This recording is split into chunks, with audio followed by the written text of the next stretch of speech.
Бәріңе сәлем. Бұл шығарылымды және басқа да жобаларды Easy мобилді қосымшасынан көре аласыздар. Easy бұл сенің ойын-сауық операторың. Бір мобилді қосымшада эксклюзивті видеошоулар, подкасттар және тікелей эфирде үздік артистердің концерттерін көруге болады. Сонымен қатар радио, музыка және жүздеген фильм мен ойындар да осы қосымшада. Барлық контентті Қазақстанның кез келген жерінен көруге болады. Ал осының барлығы су тегін. Қосымшаны жүктеп, контент көру арқылы өзіңе бонус жина. Содан кейін бонустарды гигабайт немесе минуттарға ауыстыр. Қосымшаға тіркел, сәтті қаралым тілейміз.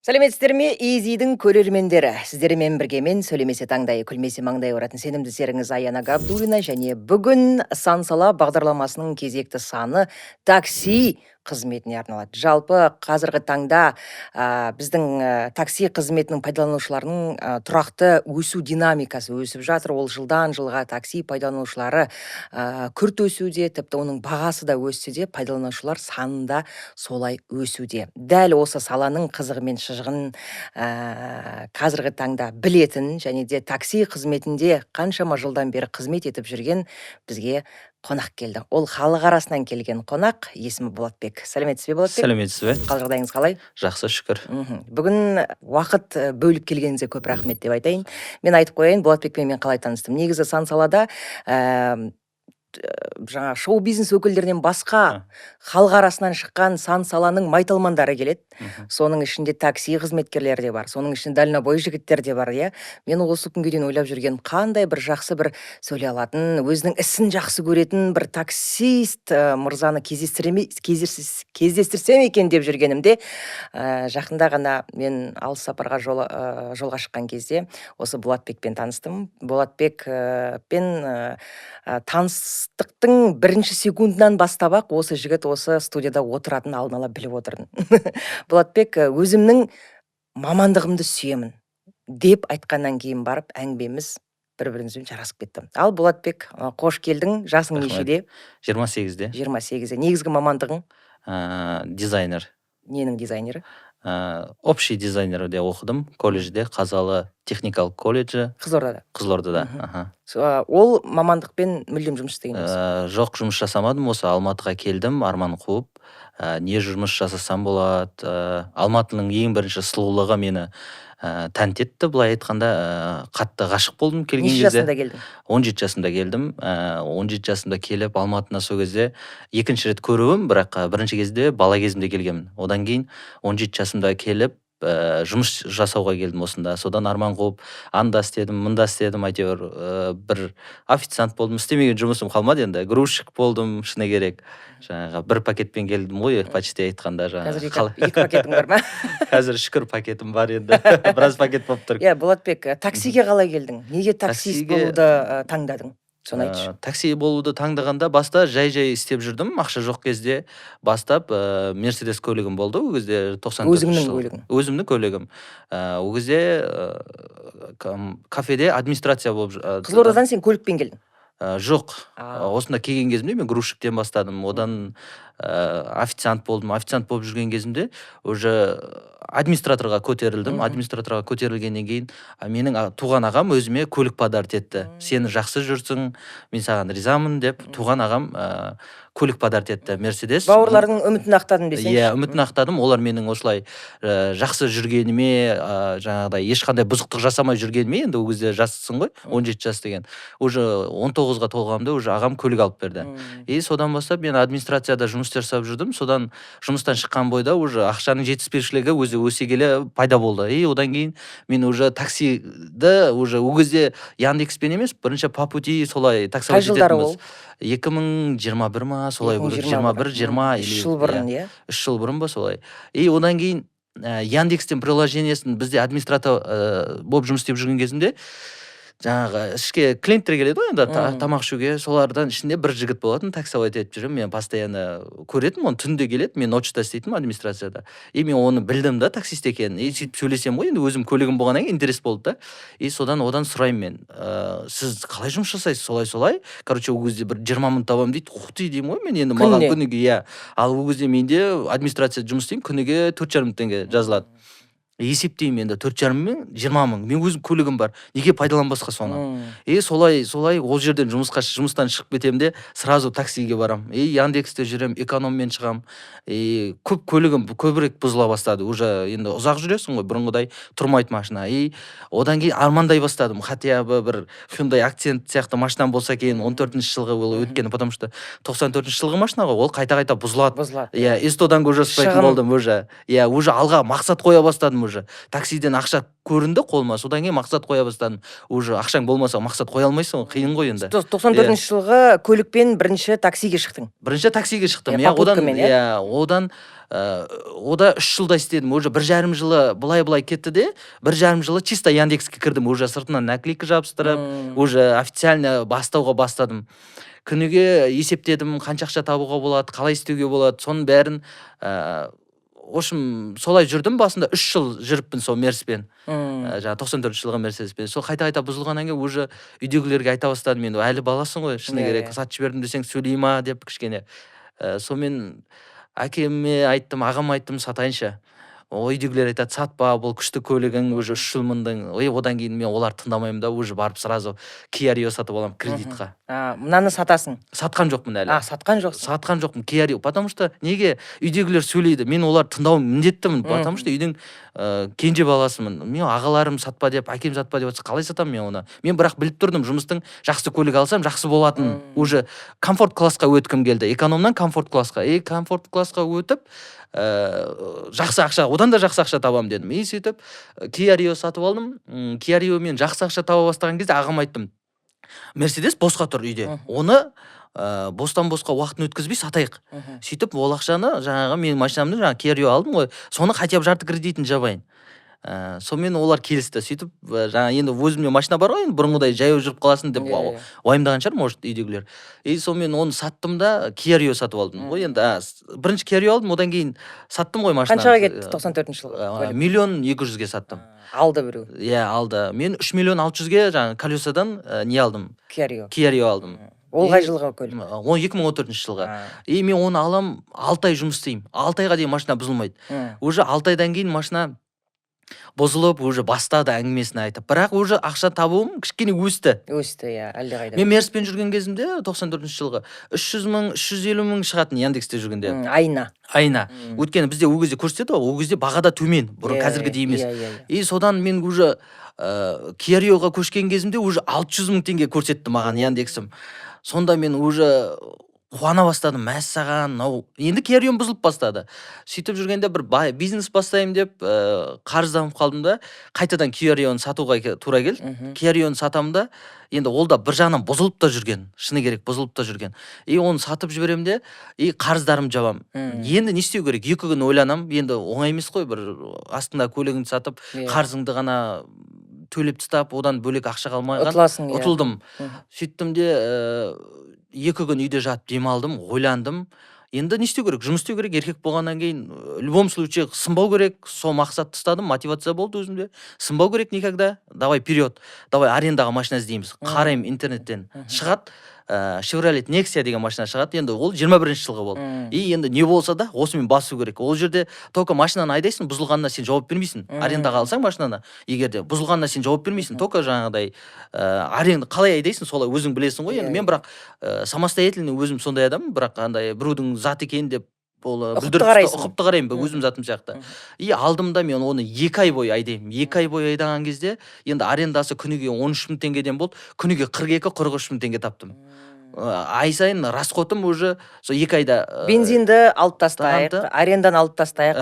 Сенде қолыңда қанша ақша қалды? Менде енді тынбай еңбек еттім, шыны керек. Сол кезде арендада 20 мың теңге қалатын маған күніге. 20 мың, 18 мың қалатын. Ол өзіне жетер ме? өзіме жеткенде семьям болды, жеткізуге тырыстым ол кезде, жеткізуге бір жағынан тырыстым. пәтерде тұрасың, жалдап тұрасың. Жоқ, жалдап тұрмаймын, ағам үйінде бірге тұрдық. Оның алдында Үйленгенсің. үйленгем. Қанша жасында үйлендің? 25 жасымда. Бергілікті үйленген екенсің ғой, ары қарай. Сонымен 18 мың сондай тауып жүрдім. Содан машинаны айдап жүрдім, одан кейін уже январь басталып кетті. Ноябрьде алғанмын мен арендаға. Ноябрь, декабрь жақсы жұмыс болды да, январь басталып кетті де, уже слабый болды. Күніге 21-22-ға түсті, уже шаршай бастадым ба, может. Сонымен заказда азайып кетті. Сонымен не жоқ, қалай айтсам болады, настроение жоқ. Сосын мен айтамын ғой енді. Құлшыныста бұрынғыдай жоқ. Құлшыныста бұрынғыдай жоқ, айтамын да енді. Өйткені бүкіл энергияңды сен жұмсап тастадың алдын ала. Алдын ала уже 2 ай бойы күніге 40 мыңнан жаңа тауып отырсың, арендасын бересің, оның жаңа расходтарың бар. И сонымен бір күні түнгі 12-де кетіп бара жатамын, үй жаққа қайтып бара жатырмын. Тапқаным расходтан бөлек 4000 теңге ме сондай. Үйге қайтып бара жатырмын. Сонымен жолда келе жатып өзім сөйлесем ғой, я Алла, неге мен бұлай қатты қинап жібердің? Мен әрекет жасап отырмын ғой, главный. Неге бұлай жасайсың маған? Мен жатпай тұрмай жұмыс істеп отырмын. Мен өзімді білем қалай істеп отқан. Адалынан істеп отырмын. Ешкімді алдаған емеспін. Солай қайтып бара жатам. Маған берші жаңа көлік. Тауып берші. Мен мына аренданы қайта-қайта арендаға төлеп бар ақшам соған кетіп отыр, расходым. Өзіме сөйлесіп келе жатырмын, бір Алла, мен сөйлесіп келе жатырмын ғой енді. Енді қиналған кезде бәрімізге есімізге түсетін бір Алла ғой, басқа ешкімнен көмек сұрай алмайсың уже. Содан сұраймын жаңағы Құдайдан. Оның алдында сол аренданың көлігімен машина іздеймін. Бұл кезде машина шықпаған әлі. Жаңағы Элантра дегендердің хит кезі, бірақ салонда жоқ. Құдаймен сөйлесем, неге бүйтесің маған? Мен өстіп әрекет жасап отырмын ғой. Неге бұлай жасайсың? Мен істедім сонша, бүйтіп мені қинайтындай мен істедім саған. Мен еңбек етіп жатырмын, алға қарай ұмтылып жатырмын, жатқан жоқпын, главный, жатқан адамға бермеймін, әрекет жасындадым деп айттың ғой өзің. Енді істеп жатырмын соны, бірақ неғып бермейсің маған? Тасташ деймін де, қолын бір сілтеймін. Енді 4000 теңгемен қайтып баратырмын, өзіңіз ойлаңыз, 16 сағат жүріп өзіме 4000 теңге ғана қалған. Енді мен ана еңбегіме не стоит 4000 теңге? Сонымен үй жаққа барам, ертесінен шығам қайтадан. Қолымды бірақ сілтедім. Құрсыншы бәрі. Істелмесе істелмей қойсын. Сонымен бір туысым звондайды, бөле қайдасың? Жаңа бөлем ғой. Тұрсынбек болады есімі. Атын айтып қойшы. Сонымен звондайды. Маған жанашыр енді, бауырым туғанындай. Сонымен звондайды, бөле қайдасың? Мен мына жақта машинамды эстоға кіргізіп жатырмын, бірге тамақ жейік. Біз Дубайдан келдік, қызықтарды айтып берейін. Жаңағы ол кәсіпкер болатын. Дубайдан келдік, жаңағыдай Дубайда болған қызықтарды айтып берейін, сен келіп тыңда, бірге отырып тамақ жейік, жарайды. Сонымен соған қарай бара жатсам, жолда бара жатсам, Эстоның қасында Hyundai центр тұрады ғой. Соның Эсто жаңа берген Эстоның қасында бөлемде. Бөлем барады да менің машина іздеп жүргенімді білет, қиналып жүргенімді білет. Барады да сіздерде наличие машина бар ма дейді, сататын. Бар Hyundai Elantra 3 Sonata бар наличие. Ал ол кезде жаңағыдай машина жоқ болатын ешқандай. Оны бәрі білетін. Оказывается, ол жерде бар екен машина. Барып сұрау керек екен. Сұрау керек, бірақ машина жоқ деген жарияланып кеткен ғой Қазақстан бойынша. Салондарда машина жоқ. Жаңағыдай бір 6 ай күтесің, 3 ай күтесің заявкамен деп. Ол жерде тұр екен, оказывается, машина. Мен барам да сразу сұраймын ғой. Енді бөлім кел, мына жерде 9,5 миллионға Элантра бар екен дейді. Қош, шын наличие бар ма? Бар. Кредитке бола ма? Болады. Мен басып барам ғой сол жерде, ана аренда машинасымен. Барам да сол жерге барам, сразу сөйлесем, жаңа 20% бересіз аласыз дейді. Сонымен давай көрейік, бере ма, бермей ма, одобрен. Мен историям бәрі жақсы, өйткені мен қаржым бәрін кериом сатқан кезде құтылғам. Кредит жоқ басында. Кредит жоқ басында уже. Сонымен сұраймыз, сол жерде одобрен береді. Бөлем сол жерде маған 2 миллион теңге первоначалка төлеп береді жаңа Элантраға. Мен бөлем айтам, бере тұр, мен саған ертең өз атымнан алып берем, сестрам атынан алып берем. Давай мені тоқтатпа, алға қарай ұмтылайын. Ол мені уайымдап жүрген адам қолдады сразу. Сразу сол жерде какой-то бір 5 минуттың ішінде уже одобрен шығып кетеді ғой маған. 2 миллион сол жерде бөлем мәсіған төлеп тастайды. Жаңа көлікпен шықтың. Сразу жаңа көлікпен шығам. Оны жаңа бір апта күтесің ғой, документациясы бар жаңа. Сонымен бір апта күтіп, соны ұйықтай алмадым, шыны керек. Маған берген эмоция, ана жердегі қуаныш, шын айтам. Енді қиындықты көрмеген. Су жаңа көлік, қиындықты көрмеген адам. Енді өмірімді бірінші алып тұрмын су жаңа көлікті. Мерседес, Kia Rio, Элантраға шықтым. Қиындықты көрмеген адам, бақыттың не екенін білмейді дейді ғой енді. Шыны керек, ананы көрген кезде қиындықпен жетіп тұрмын ғой енді мен оның алдында қанша жыл бойы 4-5 жылдан бері ескі машинамен жүріп ана Элантраны көрген кезде жүрегімді ұстадым ғой, мәссаған жеттім ба, өйткені сол күні түнде Құдайдан сұрадым, азанда алып тұрмын ғой уже машинаны. Мен айтамын, мен осыны жаңа не қылған ғой адамдарға, Құдайдан сұраңдар, сұрай бер, ода тұрған ештеңе жоқ, сұрай бер. Кредитке болса да дейсің ғой. Иә, кредитке әрекет қой главный. Иә, кредитке болса әрекет. Өзің төлейсің ғой бәрібір. Өзің төлеймін ғой, конечно. Оны сен кредитке алғанмен төлемеймін деп алмайсың ғой. Алла қаласа төлеймін, бәрін жауып бітіремін деп аласың. Мен оны төлеп алдым, аламда сразу таксиге шығамын. Содан бастап уже көзім ашыла бастады уже, потому что новый машина. Тариф комфорт плюс уже. Комфорт плюсте ол кезде машина аз, слишком аз. Мен комфорт плюске отырдың ба, әлде бизнеске отырдың ба? Маған бизнеске отырдыңыз қазір таңда. Сонымен комфорт плюспен жүрдім. Содан не болды? Содан басталды өмірімнің қызығы жаңағыдай. Уже кішкене ақша тауып бастап, уже табысың молайып бастады. Табысым молайды первый. Второй уже кішкене элитный адамдар міне бастады. Бұрынғыдай эконом емес, енді экономда енді белгілі айтпай не керек. Жаңағыдай енді өздері көріп отқан адамдар ренжімесін, бірақ бар енді ішінде. Мен 100% демеймін, 50% адамдар. Сол бір оқиғаны есіңе түсірші, сол экономның кезіндегі алғашқы бір түсініспеушілік жағдайлар орын алды ма такси қызметінде рөлде отырған кезде? Әрине, экономда өте көп. Қазірдің өзінде. Төбелеспедің бе ешкіммен айтып? Төбелестім де, таяқ жедім де, өтірік айтпай қояйын. Сол айтып берші оқиғаны.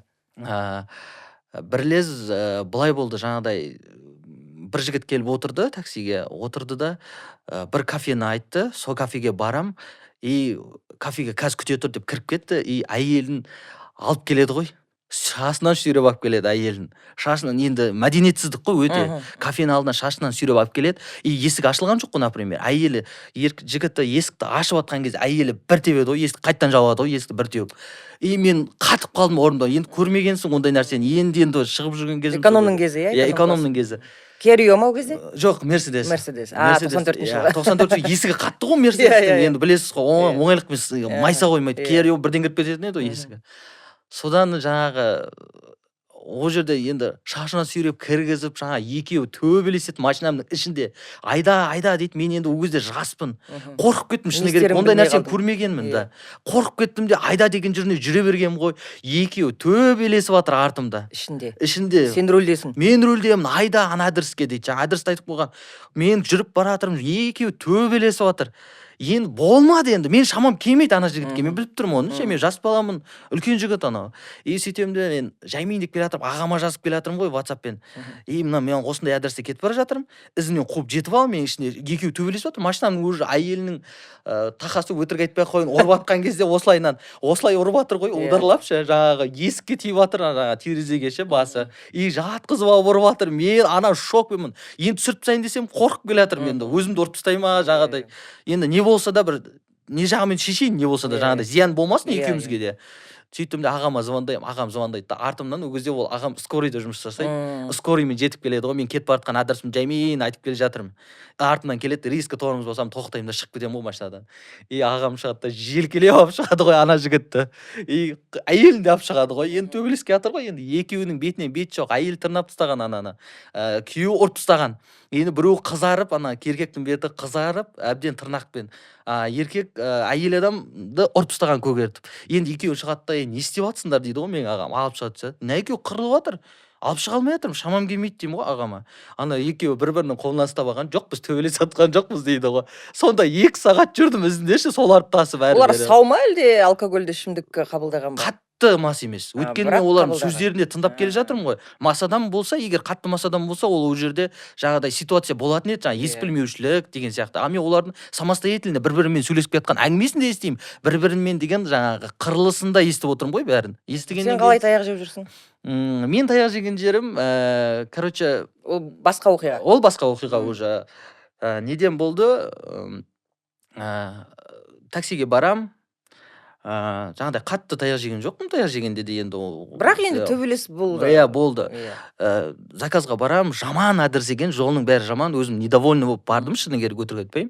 Потому что машинам жүріп шыққан бойда андай жерге заказ түссе, шыны керек настроение түсіп кетеді. Ол қайта-қайта жуа бермейсің ғой машинаны, бар уақытты оның бәрі. Ол да ақша. Иә, время деньги дейді ғой. Енді қанша таксовать етуім керек. Сонымен шығам, барсам, ішіп алған әйел шығады ғой. Еще маған енді прикол ұстап тұр ма, бір 500 теңгенің ценасы шығып тұрған эконом ғой. Мен айтамын ғой 10 мың теңге беремін дейді ғой, 10 тысяч сдача есть дейді ғой маған. И жоқ менде ақша ондай ақшам болса үйде жүртпеймін ба. И сонымен жаңағыдай айтады, 10 теңге беремін мен саған дейді. Онда жоқ, түсіңіз, отмена беріңіз деймін. Ар жағынан жігіт келеді ғой, жаңағы күйеуі ма, жігіті ма. Мен айтамын, түсіп қала салыңыздаршы, өйткені қатты перегар шығып жатыр. Уже желанием жоқ дедім, өйткені есікті ашып қойып жарты бір аяғы машинаның салонда, бір аяғы далада тұрды әйелдің ше. Андай бір неприятный болып жатыр маған, перегармен жаңағыдай, қалай болса солай, в общем. А мен ол нәрсені ұнатпаймын шыны керек. И сонымен күйеуі келеді, жаңағыдай мен төстеймін, ол апарып таста анау мынау дейді, мен апармаймын деймін. Сол кезде жаңағы арамызда кекілжің болып, ең аяғында мен қашам ғой, әйел екеуі жабылады ғой маған. Қашам, артымнан тас лақтырады, машинаға тиеді ол. Енді сонда ары қарай кетіп қалдым. Сонымен Яндекске звондаймын, сондай случай болып жатыр. Яндекс кешірім сұрап, жаңағыдай маған промокат деген нәрсе бар Яндексте. Соны процент ұстамайтын или рейтинг қосатын сағанша ұзақ көп заказ алу үшін. Сондай нәрсе берді, и сонымен шешілді ғой тема сол жерден. Ал енді тағы да бір сұрақ, жалпы көлік жүргізушілердің әсіресе такси қызметінде жүрген жүргізушілердің ең жек көретін ситуациясы. Ең жек көретін ситуация. Яғни клиент тапсырыс бергеннен кейінгі не нәрсені ұнатпайды таксист? Например, ол тарифке байланысты. Например, эконом тарифте мен бәрін айта аламын, мен өйткені өзім басым өтті. Эконом тарифте жаңа попутчик деген шықты қазіргі таңда. Бұрын эконом тарифпен барасың, сен қанша 2 километрден заказ түсті ма, барасың, 5 адам шығып тұрады, 6 адам шығып тұрады. И оған добавить етіп, цена бергісі келмейді, ақша қосып бергісі келмейді. А ол кезде сен ақша қосып бермегеннен кейін не істейсің, ол 5 адам 6 адам салып машинаға. И ақша қосып берсе, егер ләж болса алып кетуге тырысып тұрасың, потому что енді қанша жер барып тұрғаннан кейін не жоқ, отмена дейсің. Осы нәрсені жек көресің. Ал қазіргі таңда попутчик деген бар да, оны біреу біліп, біреу білмеуі мүмкін. Неде осыны көріп отқан адамдар болса, попутчик деген ол жаңағыдай бір адам ғана. Бір адам заказ береді, и екінші попутчик заказ берген кезде ол да бір адам шығады. Ал қазір ондай емес. Ең арзан көреді де соны баса салады. Оқымайды мән беріп. Мән беріп оқыса, ол жерде попутчик бір адам деп жазылып тұр несінде. Бір адамды алып кете аламын дейді. Бір адамды ғана алады. И екінші адам тағы попутчик берсе, оны алады. Неше адамға дейін ала аласыздар? 3 адамға дейін. 3 адамға дейін. 3 адамға дейін алады оны. Енді олар шақырады, 2 километрден жағадай барасың. Қазіргі таңда экономның жұмысы өте қиын болып жатыр, сол попутчик деген темасын шығарып қойған. Екінші адам бір заказ береді де попутчикке, 2 адам шығып тұрады. Енді уже алып кетіп ақша қосыңыз, сіз попутчик дегенді түсініп тұрсыз ба деп айтады да водитель ол жерде. И ол айтады, мен түсінген жоқпын, білген жоқпын дейді.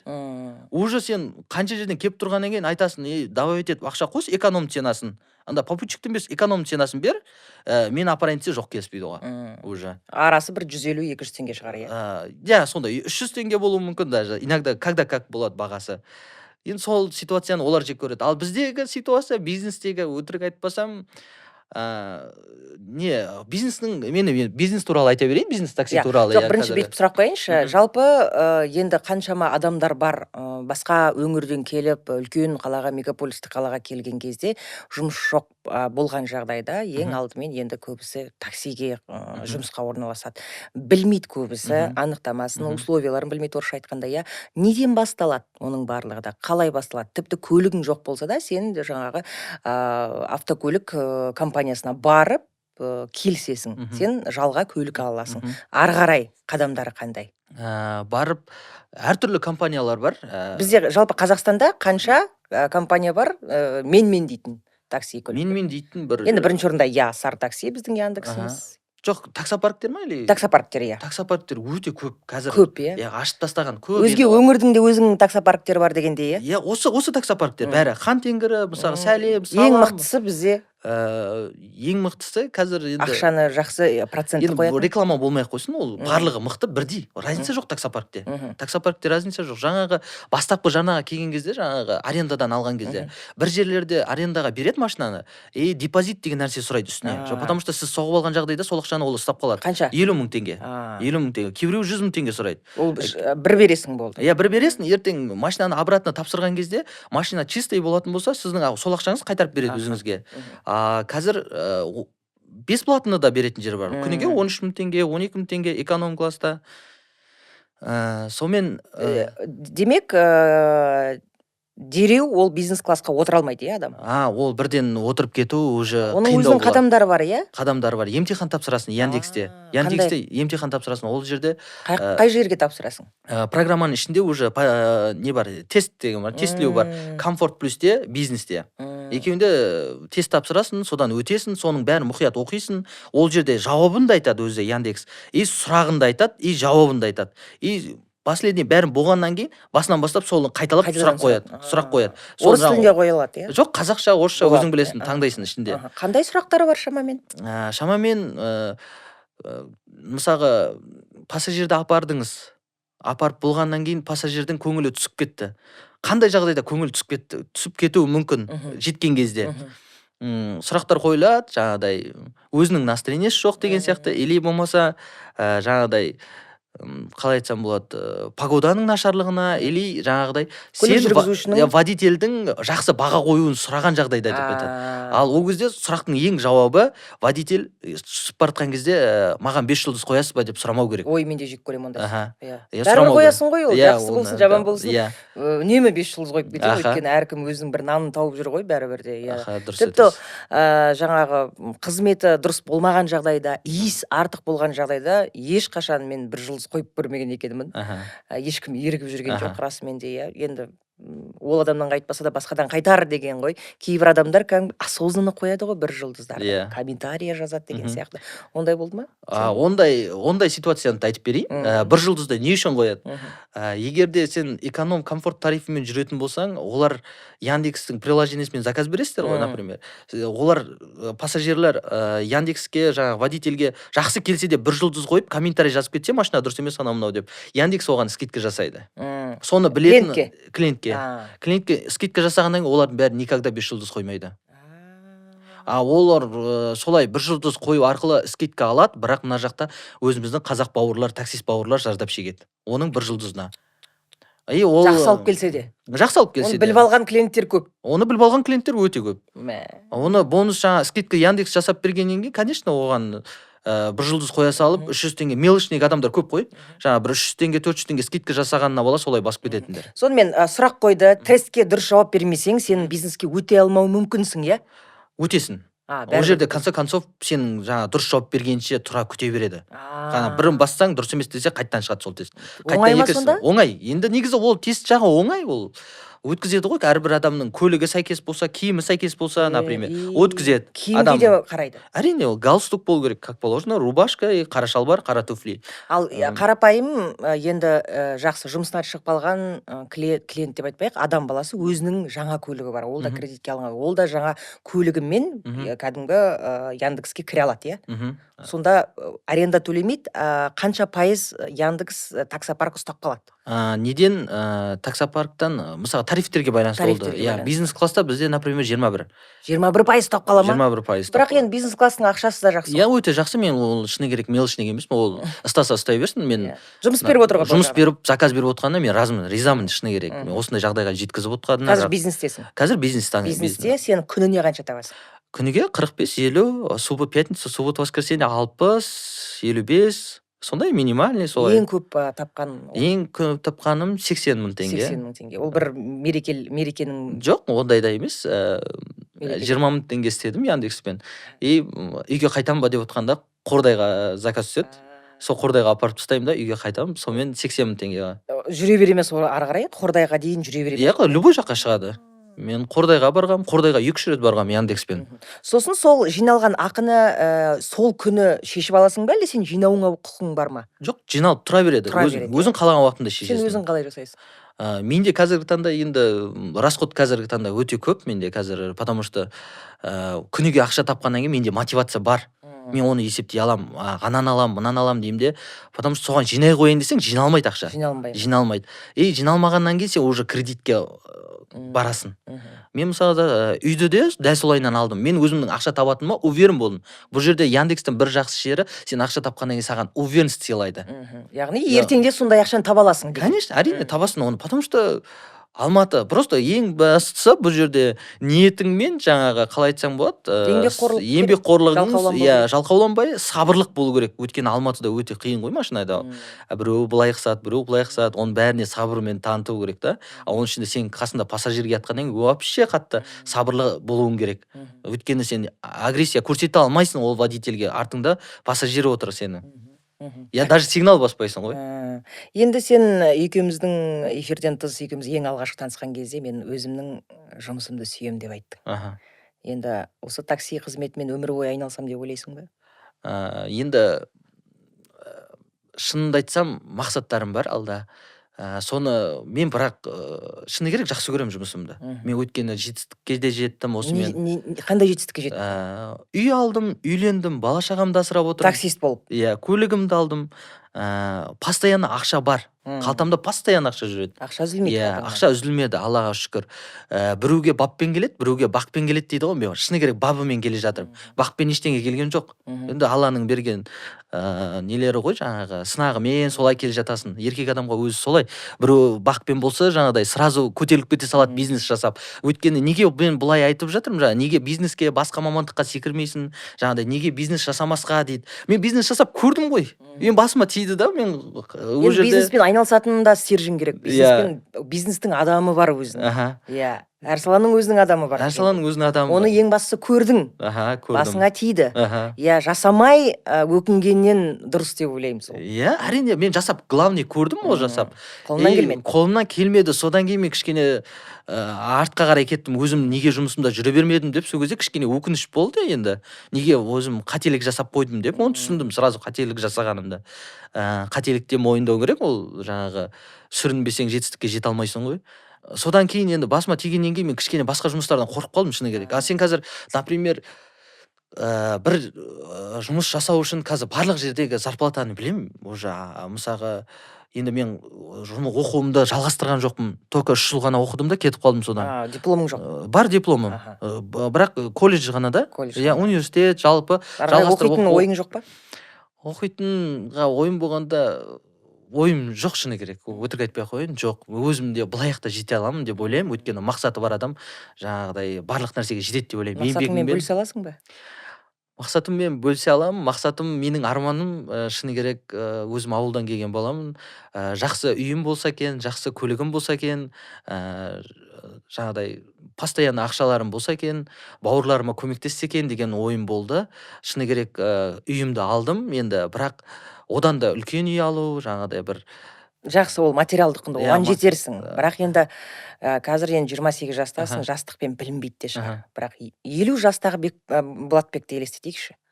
50 жастағы Болатбек кім? 50 жастағы Болатбек уже бәрібір кәсіпке барасың ғой.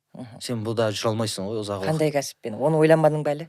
Кәсіптің қазір неше түрісі бар. Менде шыны керек ойлануға қазір таңда уақытым болмады. Соны жаңағыдай кәсіпті нені. Потому что мен қазір бірінші жетістігім жетіп алайын. Жаңағы гештальтың бар белгілі, иә? Кредиттеріңді жабу, оның бәрін үйлестіру. Енді кредитке оралсақ, сен қара, өзіңнің көлігің айына 250 мың төлейсің, ипотекаға үй алдың. 100 мың теңге. 100 мың теңге, иә, 350 мың делік. Сосын не бар тағы да? Аз-маз кредиттерің бар. Айына қанша кредит төлейсің? Осыған дейін, 1 жылға дейін, осы міне 1 ай назад 900 мыңнан төлеп келдім. 900 мыңнан? Бірақ төлей алдың ба? Енді қалай айтсам болады, кто шарит, картошка жарит дейді ғой жаңағы. Таксимен төлей алдың? Төлей алдым, конечно. Әрине, осы отқанымның өзі төлеп, жаңағыдай қалай айтсам болады, самостоятельно бәрі жеткеннен кейін қарызға алмай, кредиттен кредитке бармай, таксимен өзің 900 мың теңге айына кредитті жауып отырдың. Жауып отырдым, Ол кезде бірақ енді шыны керек қатты қиналдым енді жаңағыдай. Екі есе жұмыс істедің, екі есе энергияңды жұмсадың. Иә, жұмсадым, бәрін жұмсадым. Шаршаған кездерім де болды, әбден өмірден түңілген кездерім де болды.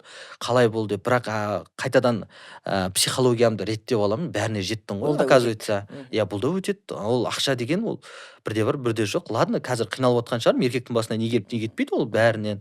Жаңа еркектің мойнында қыларқан шірімейді дейді, жаңағыдай. Еркектің шаршағанына сенбе, шаршадым дегеніне сенбе, қарным ашты дегеніне сен дейді ғой. Ол рас әңгіме негізі. Қазір шаршап отырмын деп үйде жатсаң, біреу бір жаққа барып кетейік десе кетіп қаласың ғой, кеттік қонаққа десе, например, ол психология дұрыс ол. сол кезде енді анадан қарыз аласың, мынаған жабасың, мынадан қарыз аласың, мынаған жабасың. Қарыздана бердің солай. Қарыздана бердім. Енді қалай айтсам болады, сол варианттан шығу керек болды енді шыгына керек. Менің ол варианттан алып шыққан менің әділдігім, адамды алдамағаным, сабыр еткенім, сосын қалай айтсам болады, әркімнен алған қарызымды уақытылы қайтарып бергенім болды жеткен жетістігім ше. Потому что қазір біреуден ақша алсаң, сен оны уақытылы қайтарып бере алмайтын болсаң, келесі жолы ол адам бермейді.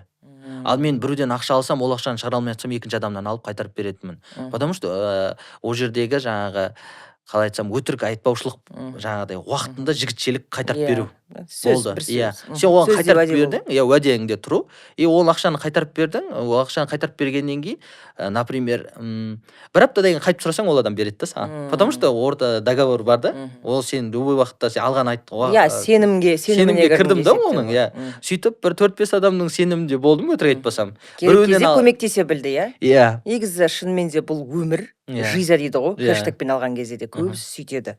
Бірақ расымен де кейбір адамдар қайтармайды. Содан соң сеніміне ең алдымен кіріп алады да, сосын барып ол қайтармайтын моменттер де болады. Олай жасамадың сен, иә? Мен никогда олай жасамаймын. Адалдық уәдеңде тұрғаныңда бір жағынан қазіргі таңда ол кредиттерден құтылдың ғой, иә? Қазір айына қанша төлейсің? Қазір айына уже 500-дей. 500-дей, иә? Ол қиын емес саған. Жоқ. Таксимен оңай жаба бересің, иә?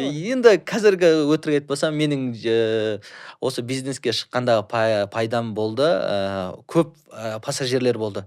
Анда крутой бәрі, өтірік айтпасам. Чаевой тастап кетеді. Чаевой тастайды первый, второй, олардың менталитеті мені өзгертті уже. Ойлау қабілетім өзгерді. Өмірге деген көзқарасыңды. Әрине, таксистпін деп айтасың, бірақ сенің ойлау қабілетің нормальное состояниеде да. В любом случае жауап бере аласың, в любом случае барлық нәрсені білесің. Яғни халықпен өстім десең. Иә, халықпен өстім. Менталитет мені көтерді бизнеста. Енді сол недавно осы бір жұмысқа тұрдым, шыны керек. Жаңағыдай күніге сабаққа апарып тастаймын, апарып алып келем. Қазір жұмыстасың сонда, иә? Иә, сондай жұмыстамын. 400 мың теңге зарплата. Айына. 20 күн тасимын. Жақсы. Жарты сағат алып келем. 1 сағат алып қайтамын үйге. Еще ол менің маған жақсы бұйырғаны, Құдайдың да өзі берген шығар. Ниетіңе қарай ниетіме қарай. Көршім. Үйдің қасынан үйден алып шығам, үйге әкеліп тастаймын. Иногда түнгі 11-де қайтады, иногда түнгі 2-де қайтады. Сол шыққанша таксовать етіп жүре беремін. Сол күніге 35-40 мың теңгені істеп жүрмін. Одан бөлек жаңағы зарплатам бар. Сонымен қазіргі алғанда 1.300.000-дай Аллаға шүкір. Оның өзі шыны керек мен үшін жетістік. Ондай жаңағы 300 мыңнан, 200 мыңнан, 150 мыңнан жаңағыдай грузчик кездегіні білемін есімде. Артым арасында бір қарап қоямын, осындай кезден де өттік па деп. Аллаға шүкір, қазір өте жақсы. Еңбек етсең ерінбей, тояды қарның тіленбей деген осы ғой деп ойлаймын. Иә, жұмыстың жаманы жоқ негізі. Ол адамның жұмыс істеймін деген ниетінде деп ойлаймын. Өкінбейсің ғой әйтеуір. Әлі де жалғастырасың ол жұмысыңды. Жұмысымды жалғастырамын. Қазіргі таңда мақсатым, ендігі бір жақын арада болатын мақсатым, бизнестен де жоғары тариф шықты, премьер деген. Премьер деген де шықты ма? Премьер деген тариф шықты. Енді соған мақсатым, соған өту өзі 2-3 айдан кейін. Оған өту қиын ба? Оған өту оңай, машинаңды ауыстырасың. Қандай көліктер қазір бізде? Жалпы таксопарктерде ең қымбат көліктер қандай? Ең қымбат көліктер қазір ол жерде қымбат көлік дейтін жоқ. Қазір Хончи, жаңағы К8 дегендер бар ғой, жаңағы Грандиовер, солар болды. Болды. Иә, основным жүретін, жаңағы премьер деген тарифте. Ол жерге ауыссаң, енді ауысу бір қалыпты тұрмау керек. Менің мақсатым просто жай ғана оған көлікті ауыстыруың керексің ба? Көлікті ауыстырсам, соған өтем сразу. Ал егер мына көлік жылдан жылға ескіре берсе, сен сонда жылдан жылға артқа бара бересің ба? Иә, уже бизнестен, например, 21 жылғы санаттан алып тастайтын болса, комфорт плюске түсесің уже. Автоматты түрде түсесің. Сол кезде сен енді тырысасың ғой ауыстыруға. Иә, мен уже комфорт плюспен шыны керек істей алмаймын мен. Істей алмай жүрсің. Істей алмаймын. Қазір бизнестесің. Бизнестен комфорт плюсқа ауысып кетпес үшін келесі жыл сен көлігіңді алмастыруың керексің. Иә, сол ғой. Менің жақын арадағы мақсатым деп айтып отқан. Мен кредитке алсам аламын, зато ақша тауып отырмын. Офисім ғой менің, былай айтқанда аренда қалып отқан сияқты. Просто ай сайын азырақ төлейсің да өзің. Жұмыс орның десек те. Жұмыс орным, иә. Оны ауысып кету керек енді. Бір қалыпты тоқтауға болмайды. Алға қарай ұмтылу керек. Енді 30-да орда бұзбаған 40-та қамал ала алмайды дейді ғой. 30-ға дейін орданы бұзу керек, қалайда. Қарыздарды құтылып, самостоятельно бала-шағаға тәрбие беретіндей жаста болу керексің уже өзде. Енді бала шаға дәлелдеп әйтеуір. Жасың 28-де неше балаң бар? 2 балам бар. 2 балаң бар. Жолдасыңмен қалай таныстың? Таксиде таныстым. Таксиде. Әрине. Ал, Құдай сол- өзі берді ғой, осы таксимен ақ бәрін берсе, до конца бәрін беріп отыр ғой таксимен. Бәрін беріп отыр ғой, сол. Ал оқиғаны айтып берші. Таксиде жүрмін, сөйтіп 2 қыз отырады, мен сразу көріп қаламын әйелімді, жаңағы қызымды сол кезде үйленеді. Айнадан көріп қаламын да, мен уже енді Бір көргеннен ғашық қызға болып кім теспейді, қымызды кім ішпейді дейді ғой жаңағыдай. Жаймен деп тисе бастадым қасындағы қызға. Қалай тиісіп бастадың? Енді танысқым келіп, А. есімдеріңіз кім деген сияқты болды. Сонымен Әңгімеге тарттым әңгімеге десеңші. тарттым енді, шыны керек, ол жерде бір жабайылық ешқандай ештеңе Иә. болған жоқ. Кәдімгідей, как обычно.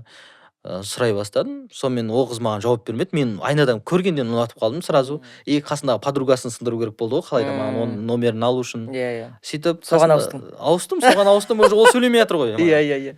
Енді шыны керек, соған сөйлесіп, соның жаңағы ол да айтпайды қырсық. Сөйтіп ең соңында түсіп бара жатқан кезде, енді ВКонтакте деген уже қанша жыл болды ғой, уже бар, бірақ пайдаланбайды ғой ешкім.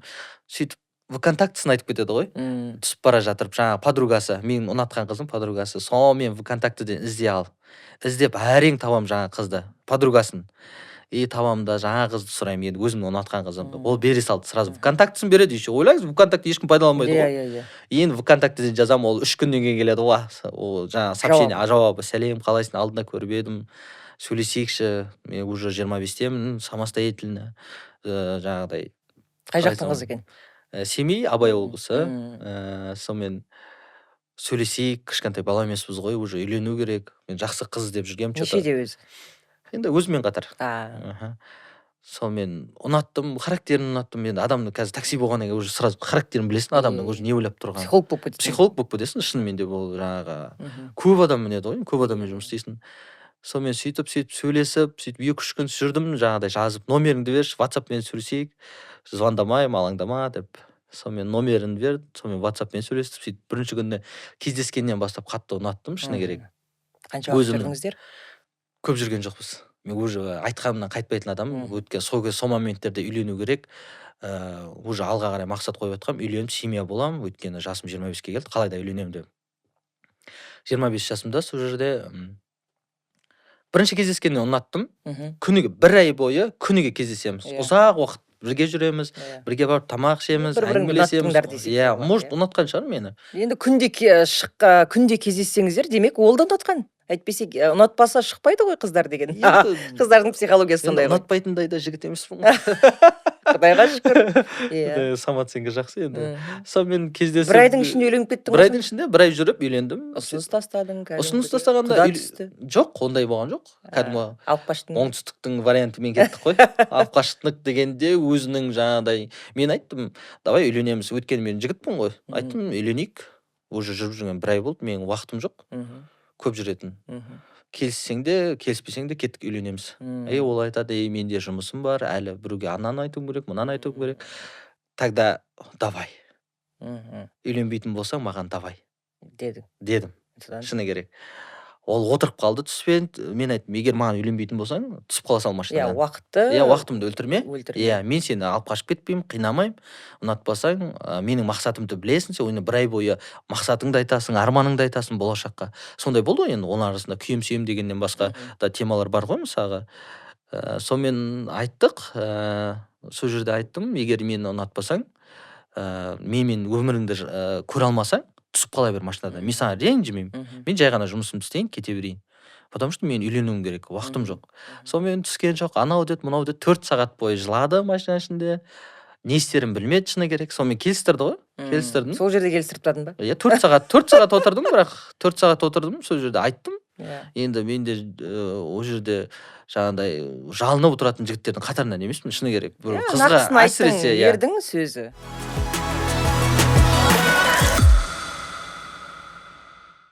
Естеріңізге сала отырайық, Изи көрермендер, бізде студияда такси жүргізушісі, такси қызметкері Болатбек. Осы таксидің арқасында, такси қызметінің арқасында үйленіп, үйлі болып, таксидің арқасында болашақ жарын кездестіріп, қазіргі таңда айына 1,3 миллион табатын табысты таксист десек те болады, иә. Мгм. Дұрыс айтасыз. Енді қазіргі таңда айтпақшы, таксисттер жеке кәсіпкерлікке өтіп жатыр. Өзің жеке кәсіпкерлікті аштың ба? Иә, әрине біз Ол міндетті ғой. міндетті қазір ИП ашып, енді қалай айтсам болады, нақты жұмысым сол болғаннан кейін солай ғой, енді ИП-ны ашып, ИП ашу барлығына міндетті негізі. Bir жағынан оны ашқан да дұрыс негізі. Оны ИП-сі жоқ, бірақ жаңағы қарызға кіріп кеткен, қара тізімге енген қаншама адамдар бар. Амал жоқтан таксиге келетін адамдар не істейді сонда? олар енді аша алмайды, шыны керек. Такси қызметі бола алмай ма? Бола алады. Қазіргі таңда әлі бар. Жаңағыда ИП-сіз да жұмыс істеп жатқандар бар, иә. Оларға просто оның бәрін реттеп, кейін кесірі тиеді ғой. Иә, кесір тиеді ғой енді. Отчет тапсырған кезде. Иә, қазір енді таңда оларға ИП ашылмайды да ғой, енді черныйда жүрсе, например. Қаяқтан ашылады ол? Қарызсың сен, просрочкедесің, например. Оның бәрін реттеу керек. Банктермен реттеп, ИП-ны ашып, самостоятельно история көтеріледі. Ол ИП-ның болғаны өте жақсы негізі. Пенсионка жүреді. Сен халыққа, үкіметке налогыңды төлейсің. Ол жұмысың, например. Таксисті енді жеке кәсіпкерлердің қатарына қосуға болады. Негізі болады негізі. Иә, ИП-сі бар адамдар енді жеке кәсіпкер ғой, индивидуальный предприниматель. Дұрыс айтасыз. Иә, таксист деген мамандықтың өзінің жаңа қыр-сырын тыңдап отырық. Дәл қазір қанша ақша табатынын да көріп таңғалып отырмыз. Енді осы тарифке байланысты тақырыпқа оралайықшы. Біздің клиенттерге айтатын лайфхактарыңыз қай уақытта тапсырысты берген дұрыс? Таңертең, кешкілік уақытта. Қай уақыттарда қымбаттайды, қай уақыттарда тариф арзандайды, соны айтыңызшы. Бір белгілі нақты уақыты бар ма әлде қалай? Бар негізі, таңғы уақыты. Құпия болмаса айтып берсеңіз. Жоқ, құпия емес, әрине. Әр қазағым жалғызым, айтамын, ол арзандауға барғаны оларға да дұрыс. Енді бізге кішкене, мен де шыны керек, маған бәрібір енді Яндекстің берген ценасын алып жүре беремін мен. Сағат 6:30-7-ден бастап қымбаттайды. Ол таңғы 6:30 мен 7-нің арасында. Иә. Жоқ, 7-ден бастап. 6:30-7-ден басталады. Сағат 8:30-ға дейін болады. Тариф қымбат болады. Қымбат болады. Ол қай жерден басталады? Например, Наурызбайский районнан басталады, қымбаттау. Неге дейін келеді? Ол Төле би Әуезоваға дейін келеді, қатты қымбаттағаны. Төменгі жақтан есептегенде Айнабұлақ, жаңағы Қапшағайский трасса, сол жақтар, сосын аэропорт жақ сторону қымбат болады. Ал Медеевский район күндіз арзан болады.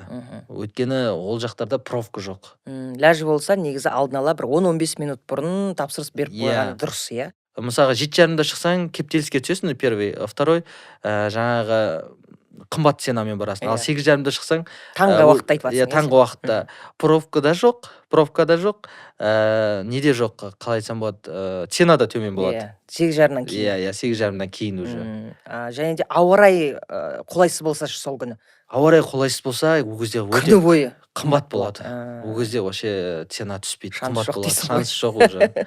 Ал енді кешкілік уақытқа оралайық. Адамдар жұмыстан шығады. Иә, жұмыстан шығады. Кешкі 4:30-нан басталып жатыр қазір.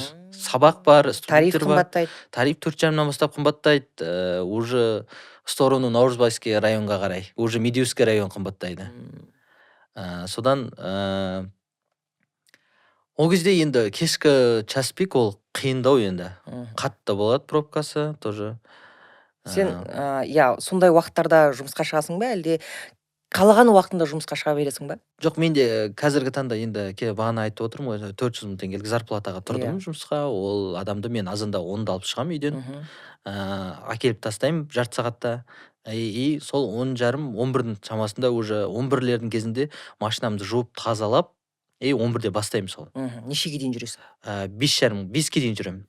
5:30-да жаңағы өзімнің жұмысымды барып, 1 сағатта апарып тастаймын. Сөйтіп үйге барам, көршім ғой енді. Үйге барам да, үйге барып тамақ ішіп, ужин ішіп, 1 сағатта обратно қайтадан таксиге шығамын. Белгілі бір уақыт беріледі ма такси қызметкерлеріне? Беріледі негізі. Мысалға, мен сізді апардым, 1 сағат апардым ба, 16 сағат па, солай беріледі. Максимум 16 сағаттан артық жүре алмайсың. Мен сізді апардым 1 сағатта, например. Сол ғана 16 сағаттан 1 сағат ғана алынды. Ал ар жағында сенің заказ жоқ кезде ол есептелмейді. Енді тағы да бір сұрақтардың бірі, қазіргі таңда такси қызметкерлерінің тұрғылықты мекені маңызды ма?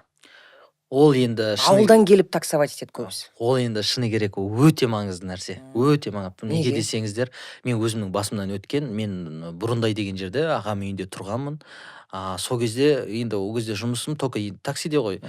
Азанда 7-де шықсам да пробка, обедке 2-де шықсам да пробка, қалаға келуім өте қиын. Қалаға уже сағат 7-де шықсаң, онда келесің, уже бар энергияң пробкамен кетіп қалған. Жаңағы. Содан қалаға келесің, одан машинаңды жуасың, қайттан жұмысыңды сол жерде сағат 10-11-де бірақ бастайсың. Уже сені энергияңды жаңа кептелістер алып тастады да уже. И одан кейін түнде қайту кешке. Сағат 7-де шыққаннан кейін 9-10-да уже шаршай бастайсың негізі пробка жаңа кептелістің кесірінен. И үйге қарай қайтуың тағы проблема. Иә. Ол да 1 сағат, 1,5 сағат үйге дейін жүріп барасың. Үй жаққа қарай домой заказ алуың да проблема. Уже бәрі адамның энергиясын алып қояды ол. Сосын Мен солай қиналып жүрдім. Үйден шығам, қай уақытта шықсам да пробка. Жаңа кептеліс. Қалаға келе алмайсың. Қалаға қарай иногда заказ бар, иногда заказ жоқ. В общем, пустой келесің. Содан сөйтіп ойлап жүрдім, енді сонымен үйге барып айттым ағама, мен квартираға шығайын қалаға. Мен мына жұмысым болмай кетті. Қаладан жұмыс істеп көрейін, если болмаса қайтып келем. Солай қалаға квартираға шықтым, әйелімді алып. Бұл кезде баламыз жоқ, әйелімнің аяғы ауыр. Сөйтіп екеуміз жаңағыдай шағын времянка дейді ғой жаңағы. Времянкадан бастадыңыз. Времянкадан бастадық, жаңа өйткені ақшамызды жаңағыдай квартираға төлейтіндей ақша 300 мың, қазір 250 мың квартира. Оған тұрсам болады негізі, шама шарқым жетеді оған. Бірақ мен оған ақшамды құртқым келген жоқ. Әйелім екеуміз давай осыдан бастап көрейік. Жаңағы времянка кішкентай, 4-5 былай квадрат метр. Сонымен сол жерден бастадық, бісмілласын сөйтіп, үйден жаңағы әйелім екеуміз ағам үйінен 1 қасық, 1 вилка, жаңағыдай 1 жастығымызды алып кеттік содан. Қанша уақыт тұрдыңыздар? Ол жерде бір 4 ай тұрдым. 4 ай тұрып, ақшаның көзін вообще таптым сол кезде. Уже 1,900,000, жаңағы ол кезде комфорт плюспен жүремін. Комфорт плюспен миллионға дейін табуға болады, иә? Конечно, ол кезде күнде шығуың міндеттің ба? Күнде шықпағанда уже сен таксиде жүрген нәрсе негізі азарт бар ғой ол. Ол азарт ол. Жаңағыдай, бөлінеді водительдер. Біреулер жаңағы амал жоқтықтан істейді, біреулер жұмыс болған кейін шыққаннан кейін жаңағы 510 теңге тауып қайтайын дейді. Біреулер жаңағы азартпен жұмыс істейді, ол біздер. Азарт біздікі. Бізге шықпасақ уже мазамыз кетеді таксиге шықпасақ. Басқа жерге барғаннан гөрі бізге таксиге шыққан күнде жұмысқа барып келумен тең ғой. Иә. Ұнайды ол. Адамдармен сөйлесесің, қызық көресің, неше түрлі ақша табасың еще ұнайды жұмысың. И сөйтіп миллиондай тауып жүрдім. Содан уже ақша табатынымды білдім. Одан әйелім босанды. Әйелім босанғаннан кейін ағаларым айтты, үйге қайтыңдар қайтадан, ол квартирада болмайды баламен деп. Сөйтіп 3-4 ай сол қыс біткенше ағам үйінде тұрдық қайтадан. Сол ағамның үйінден қайтадан күн жылған кезде қайтадан общагийтаға шықтым. Жаңағыдай общагит алдым, өзі 100 000 теңгеге. Қарадым, қаланы Росклуба Белинскийде болды. Адрес өзіме де ұнады, адрес. Потому что адрес маңызды, өте маңызды. Сол жерге шықтым да, бір примерно 5 ай тұрдым сол жерде. Вообще жақсы ақша таптым. Вообще өткені энергиямды азанда шығып кетем.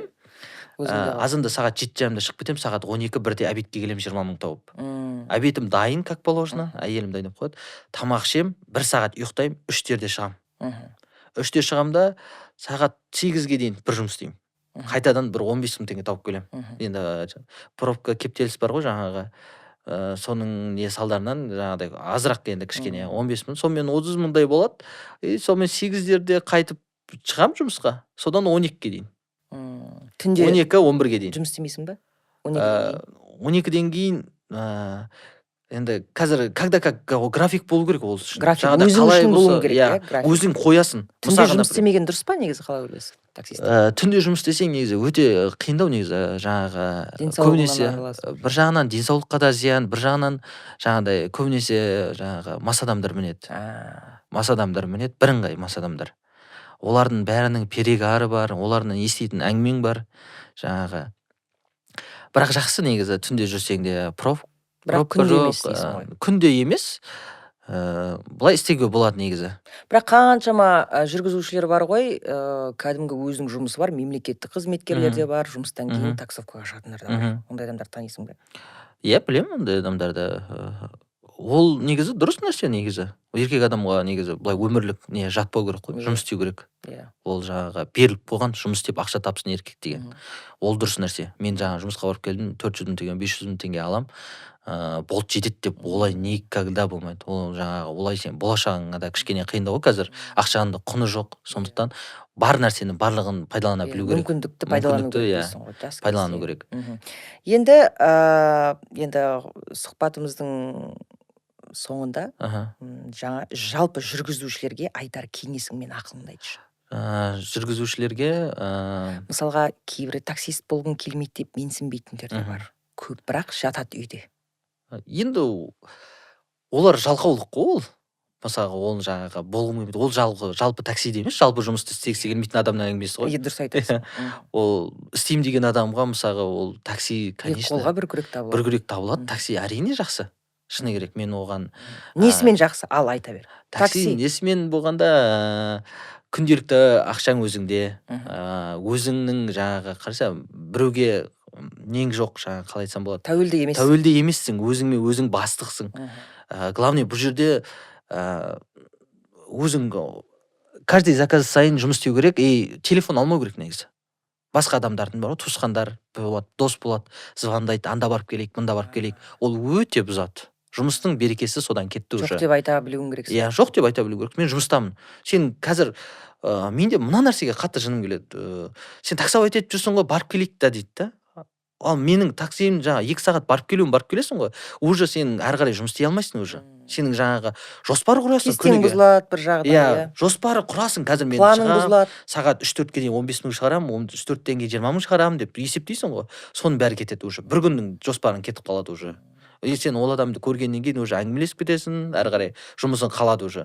Сондықтан бармауға, жоқ деп айтуға тырысу керек. Мен жұмыстамын деп. Сенің жұмысыңды олар признавать етпейді, былай айтқанда. Неге десеңіз, сен какой таксистсің ғой, жаңағы барып келейік, 2 мың теңгемді беремін деген сияқты. Ол дұрыс емес нәрсе. Бір-біріне деген уважениесі болу керек адамның, жұмысқа деген құрметі болу керек. Мен мысалы жұмысымды құрметтеймін. Мен жұмыс уақытында жүргенде мен бармаймын деп айтамын ешкімге. Потому что мен жұмыстамын. Қандай жұмыс ол? Барып келейік та таксиде жүр деп айтып еді ғой дейді. Таксидемін я, жұмыстамын. Тапсырыс бере. Иә, тапсырыстамын ғой мен. Линиядан шығып кете алмаймын мен. Сондай ма дейді. Ол мен түсіндіріп айтамын. Бізде ондай жоқ, жаңағыдай кетіп қалу, қайта-қайта. Барып жұмысымды істеуім керек. Тоқтатып өзің шаруаларыңды жасай алмайсың ба сонда? Жасай аласың негізі, бірақ мен тоқтатпаймын. Менің мақсатым бар қаншама, мен жұмыс істеуім керек қой. Қанша планым бар жұмыс істеймін деген. Еркінсуге жол жоқ дейсің. Еркінсуге жол жоқ. Одан жаңағыдай әркімнің шаруасымен жүре берудің қажеті жоқ. Одан жұмыс болмайды. Уже жаңағыдай маған болады деп 10 мың теңге тауып жүретін балдар да бар енді. Ол дұрыс емес деп ойлаймын енді. Жаңағыдай қалай айтсам болады, жалқаулық қатты апармайды негізі. Мен көп водительдерді білемін, жаңағыдай істемейді, 20 мың тапсам болды деген, уже патологы сол болды. Ал мақсат жоқ көбісінде. Негізі содан бұзады да негізі таксистердің жаңағы какой-то таксист деген уақытша деп қарайтын, немқұрайлы қарайтын адамдар. Немқұрайлы қарағанда. Немқұрайлы қарасаң, жұмыс солай немқұрайлы саған ақшасын береді. Конечно, әрине да. Мен енді қазір 1,3 жаңа мен енді пассажирлер сұрайды, қанша табасыз дейді. Енді мен жастырмаймын, шыны керек. Өйткені мындай олардың да көзқарасы дұрыс болғанын қалаймын адамдардың таксиге. Потому что мен таксиде жүрмін, осыдан ақша тауып жатырмын, осыдан шүкір жетістікке де жетіп жатырмын. Содан кейін мен айтамын ценаны. Мен осындай табамын. Аллаға шүкір. Мен уже өткені мен басқалар 500-600 мың табатын болғаннан кейін айтуға ұялатын шығар олар. Жаңағыдай расходы оның ішінде по-любому 200-300 мың расход болады ғой. Мен 1,3 миллион асыратын болсам, например, ладно, 400 мың теңге расходтың өзінде 900 мың теңге жайықша емес. Ал 900 мың теңгені кім береді қазір? Қандай зарплата? Қай жерде береді? Компанияларға жұмыс істеу үшін де ол қанша уақытың, энергияң кетеді. Жаңағыдай сондықтан мен таксиден де шыны керек ұқыпты түрде самостоятельно как положено жұмыс істесе, ол ақша табады. Мен оған гарантия беремін, істей алатынына. Өйткені мен оны ойдан шығарып отқан жоқпын, өзім жасап жатырмын. Жүргізушінің рейтингісі қандай уақытта құлайды? Және де ол рейтинг төмендей берген сайын жүргізуші не нәрседен айырылады? Қандай құқықтан айырылады? Одан былай, сізде, например, 5 балл рейтинг береді. Егер 4,80 деген 4,79-ға түсіп кетсе, уже сенің тарифің, например, бизнес, комфорт плюс, комфорт болатын болса, осы 3 тариф кетеді сенен. 4,79-да.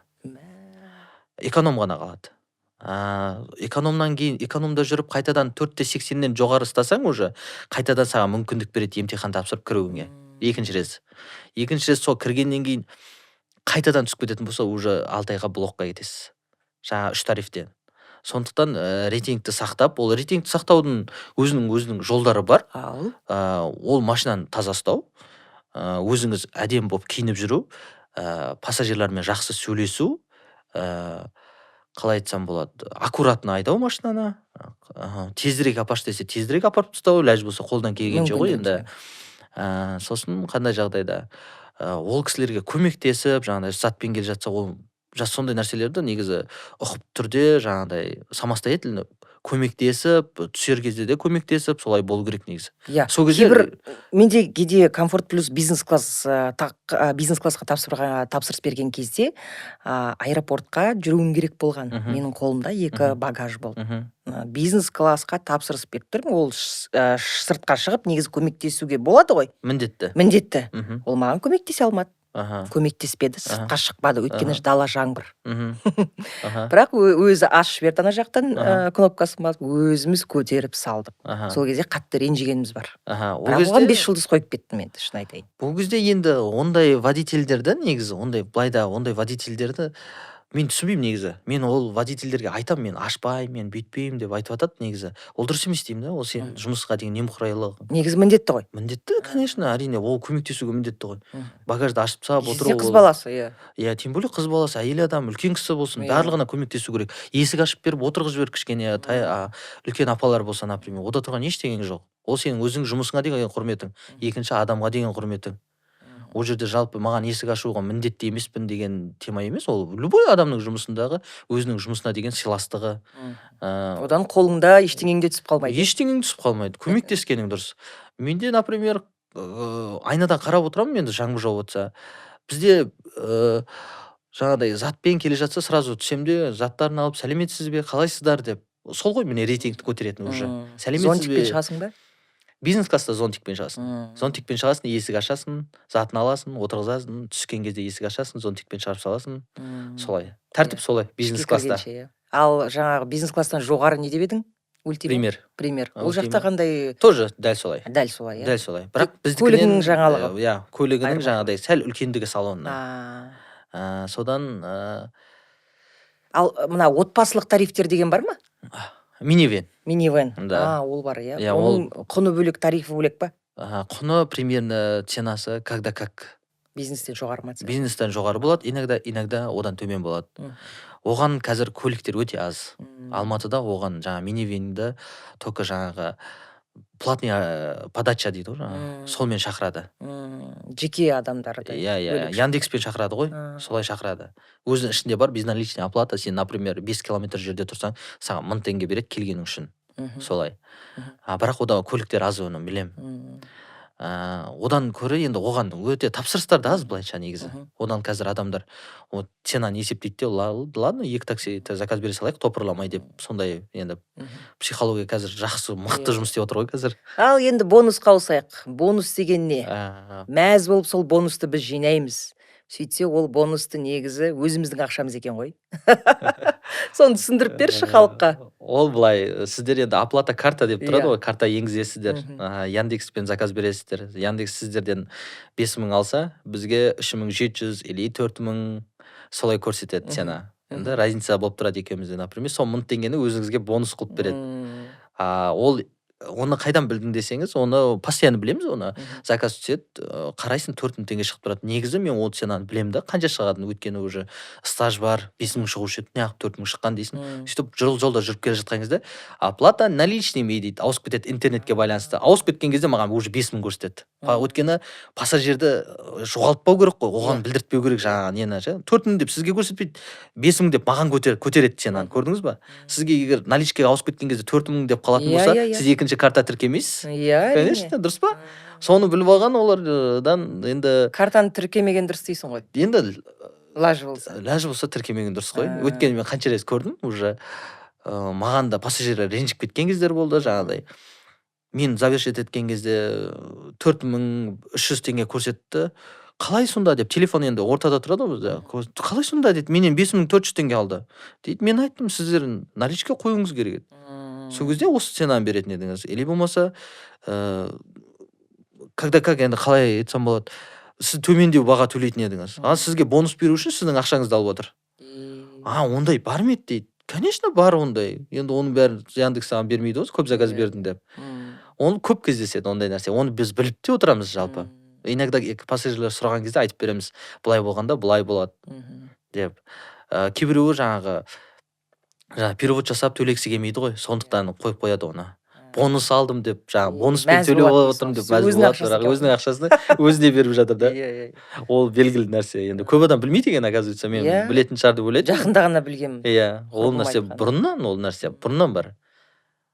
Солай. Енді ал клиенттердің білу керек маңызды нәрсесі. Клиенттердің білу керек маңызды нәрсесі, жаңағы Яндекс программаны ашады, сосын оны қай жерде точканың қойылғанын білмейді, ол GPS арқылы анықтайды ғой. Иногда светофордың түбіне беріп қояды, угловой көшенің. Бірақ ол басқа жерде тұрады. Ол басқа жерде тұрады. Ал біз иногда ол жерге светофорға тоқтай алмайсың, уже нарушение болады. Нарушение болғаннан кейін оңға бұрылып тоқтасаң, уже конфликт пайда болады. Неге мен точкама келмедің? Мен айтасың, уже сіздің точкаңыз светофорда тұр. Мен қалай тоқтаймын осы жерге? Уже кейбір адамдар бар, түсінбейді соны. Жаңағыдай, неге тоқтамайсың? Мен саған жүгіріп келуім керек па? Уже күте берсе, одна звездочка. Түсінікті. Уже жалба күте берсең болады. Уже ондай кезде мен водительдерге айтатыным, ондай конфликт болма, сразу уже заказ отменен. Не надо уже. Апармау керек. Апардың уже рейтинг ертесінен құлайды. Конфликт не пассажир за отмена берсең болады. Өйткені ол адамға да сабақ болу керек, сол пассажирға да. Неге? Дұрыстап заказ берсін первый. Второй айқайламасын. Ол айқайлайтындай нәрсе емес қой, жаңа ұрсып сол жерде негатив жасап, ол водительге ол өзі түсіп кеткеннен кейін де 2 сағат негатив болады водительге. Уже уайымдайсың, стресс боласың да, анау жалба басып жүрсе, ертең рейтингім құлайтын болды деп. Ал водительдерде рейтинг құлап кеткен, ол өте, қалай айтсам болады, штраф қой ол да бір. Қалай айтсам болады, энергияң жоғалып тастайды сразу. Энергияң да кетеді, ақшаң да кетеді. Иә, заказды азырақ аласың уже. Азырақ болады. Иә, уже сенімділік жоғала бастайды, сен рейтинг түскен сайын. Сенің рейтингің қанша? Қазір недавно 98 болған, недавно 94-ке түсті. Неге? Өтірік айтпаймын, мойындаймын. Өзімнің жаңағы қателігің ба? Жаңағы ақшаға кішкене қысылдым да, қаттырақ жүрдім. Мойындаймын. Андай, қалай айтсам, маневр дейді ғой жаңа. Соны қаттырақ айдадым машинаны, оны өзім білем, оны өзім кінәм түсіндім. Қатты айдағаны үшін клиент саған. Иә, мен тез жеткізу керек қой, маневр ұстамады, қатты жүрді деп жазып жіберіпті. Оны білдім мен оны. Ол дұрыс емес менікі енді ол кезде. Оны мойындайсың. Иә, мойындаймын, бірақ мен уақыт жоғалтқым келген жоқ. Ақшаға керек болды да, сол мен қаттырақ жүре бастадым. Өйткені мен жатқа білем ғой қаланы, любой жерін жатқа білем. Көзім жұмбай дейсің ғой, басасын. 4 балдың кесірінен, бірақ сен ақшаңда қиылды ма сонда? Жоқ, ақшам қиылмайды. Қай рейтингке дейін ақша қиылады? Ешқандай рейтингте ақша қиылмайды. Просто, например, мен 94 болсам, сіз заказ берсеңіз, рейтингіне қарайсыз водитель. Иә, водительдің рейтингі 4-94 болса, сізге если ол водительде бір минус бар, но бар. Кейбіреуі бар, жақсы водитель келеді, жаңағыдай бонус алу үшін, скидка алу үшін, жаңағы бір жұлдыз қоятындар бар ғой, соның кесірінен түсіп кеткен болады да, ол бірақ жақсы водитель. Бір водительдер бар, например, 89, 85 сондай рейтингпен тұрады. Келсе уже белгілі водитель. Уже машина іші класс, водитель қалай болса солай, и запах бар машина ішінде. И уже белгілі да ол рейтинг. Например, 4-80 дегендер уже қиын, ол уже белгілі уже. Ол жаңағы неге десеңіз, бір 80-ге ол жайдан-жай түспейді. 80-ге жайдан-жай түспейді рейтинг. Уже 2-3 адам баспайынша түспейді. Ал 2-3 адам ол жайдан-жай баспайды ғой. Менде постоянно негізі жаңағыдай жалобалар алынып тасталып отырады мендегі. Ол неге десеңіз, менде көп комментариймен жаңағы чейви дейді ғой, сондай нәрселер көп түседі маған. Өйткені машинамның тазалығы, өзімнің әдемі киініп отқаным, машинада бөгде иіс болмауы, соның бәрі әсер етеді. Жаңағы көңілді музыка, позитивный водитель, например, солай болады. Сондықтан мен өзімне жұмысыма уверенмін. Уверенмін де, жақсы көрем де сол үшін. Яғни ризасың дейсің. Ризамын, шыны ризамын. Енді ал мотивациядан жібер жастарға. Жұмыс жоқ дейтін жігіттерге мен қыздарға. Жұмыс жоқ дейтін жігіттер мен қыздарға негізі правасы бар, қыздарға таксовать ететін болса өте жақсы негізі. Қыздар аз ба негізі? Қыздар аз, әйел адамдар таксовать ететін болса көп ақша алады. Ақша таба Чеви алады. Жаңағыдай оларға уважение еркек адамдар көбінесе мінеді ғой. Иә. Солар еркек адамдар негізі добрый болады ғой ақша келгенде. Көбісі көп ақша табады. Оларда қалай айтсам болады. Сонымен Жалпы мүмкіндіктері көп. мүмкіндіктері көп. Олардың көп ақша алуына, жаңағыдай біз енді, например, 20 заказбен алып жүрсек, олар 10 заказбен ғана чивимен ақ ала салуы мүмкін. Олардан сдача сұрауға ұялады, например, адамдар, еркек адамдар. Сдачамды бер деп ше, өйткені әйел адам болып қалған рөлде. Әйелін шығармадың ба таксовкаға? Жоқ, қазір баламен отыр үйде. Болашақта ойлар бар енді, бизнес жасап, әйелімді соған қойсам деген. Бұйырса. Алла қаласа, иә. Ендеше, Болатбек, мінекей осымен тәмам әңгімеміз. Менің ойымша көп нәрсе айтылды бұл жерде. Айтылмаған дүние болса айтып қалыңыз. Жаңағы айтатын нәрсе, алға мақсат қою керек. Первый жастарға айтарым.